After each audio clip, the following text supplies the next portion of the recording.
থালাপতি বিজয় নামক তামিলের এক নায়ক ইসলাম ধর্ম গ্রহণ করেছে এমন একটি কথা টোটাল সোশ্যাল মিডিয়াতে ভাইরাল।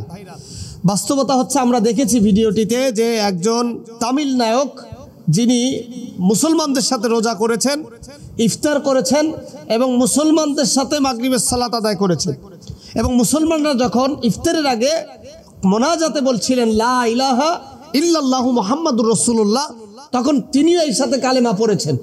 অনেক নেটিজেনরা বলছেন যে এই কালেমা পড়ার ফলে সে ইসলামের সুশীতল ছায়াতলে এসেছে। বাস্তবে ঘটনাটা এমন নয়। এই থালাপতি বিজয় তিনি একজন তামিল হিরো এবং তামিলের কোন একটি প্রদেশে তিনি রাজনীতি করছেন, পলিটিক্যাল লিডার হিসাবে তিনি দায়িত্ব নেওয়ার প্ল্যান করেছেন, যার ফলশ্রুতিতে ওই যে ছদ্মবেশী শয়তান, অর্থাৎ ভোট যখন আসে, নির্বাচন যখন আসে, রাজনীতি যখন আসে, তখন দেখবেন শয়তানও আল্লাহর ওলি হয়ে যায়। টুপি পরে, পাঞ্জাবি পরে, নামাজ পড়ে, রোজা রাখে, পাবলিকের কাছ থেকে ভোট নেওয়ার জন্য, যেহেতু মুসলমান সম্প্রদায় তাদের সিম্পিতি পাওয়ার জন্য।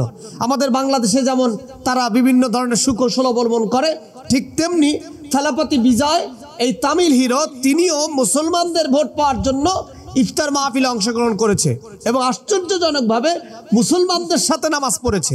অথচ তিনি তো ইসলাম ধর্ম গ্রহণ করেননি, তিনি তো একজন ইসলামের বাহিরের মানুষ। তিনি নামাজ পড়লেও কি না পড়লেও কি, আর সালাত পড়ার জন্য ওযু করার প্রয়োজন হয়, পবিত্রতা অর্জনের প্রয়োজন হয় এবং একজন সে যদি কালেমা পড়লেই মুসলমান হয়ে যেত, তাহলে তো অ্যাভেলেবেল মানুষ, হিন্দু মানুষ আছে, হিন্দু সম্প্রদায়ের ভাই আছে যারা কালেমা পড়ে, কিন্তু তারা কি মুসলমান হয়ে যায়? বিষয়টা এমন না।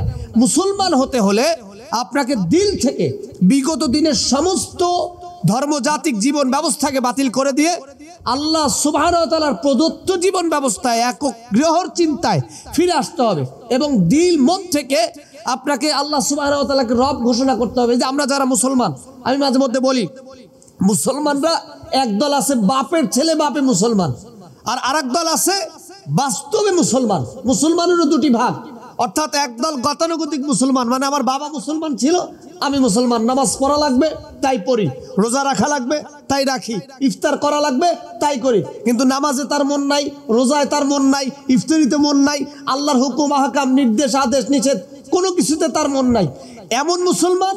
আর যে আল্লাহকে ভালোবেসে তাকওয়া অবলম্বন করে পরিপূর্ণভাবে সালাত আদায় করে, স্রষ্টার কাছে সেজদা দেয়, স্রষ্টাকে ভয় পায়, তার আদেশ নিষেধ হুকুম আহকামকে প্রাধান্য দেয়, এই মুসলমানের ভিতরে যেমন পার্থক্য, ঠিক তেমনি করে কেউ যদি কালেমা পড়লেই সে মুসলমান হয়ে যায় না।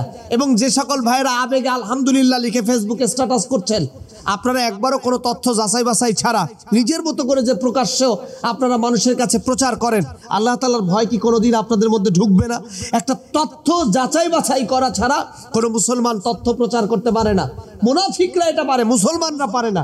থালাপতি বিজয় তিনি একজন রাজনৈতিক নেতা, তার রাজনীতি করতে গেলে হিন্দু সম্প্রদায়ের কাছে যাওয়া লাগবে, মুসলমানের কাছে যাওয়া লাগবে, বৌদ্ধের কাছে যাওয়া লাগবে।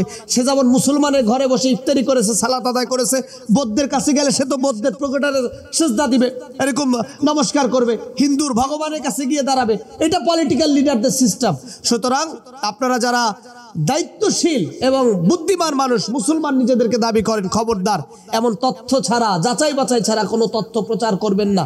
এবং মুসলমান হিসাবে আপনার একটা ইমানি দায়িত্ব হলো একজনকে না জেনেই তার ব্যাপারে আলহামদুলিল্লাহ সুবহানাল্লাহ, আমরা তো হুজুগে মুসলমান, একটা ভালো পোস্ট পাইলে লিখে দিই আলহামদুলিল্লাহ সুবহানাল্লাহ, আসলে ওটার পিছনে কি আছে সেই তথ্য আমরা জানি না। আসুন আমরা আল্লাহ সুবহানাহু ওয়া তাআলার দ্বীনের উপরে ইস্তেকামাত থেকে, আল্লাহর দেওয়া নির্দেশের উপর ইস্তেকামাত থেকে দ্বীন ইসলামের সুশীতল ছায়াতলে আল্লাহ তাআলা আমাদেরকে প্রত্যেককে কবুল ও মঞ্জুর করুক, বলেন আমিন।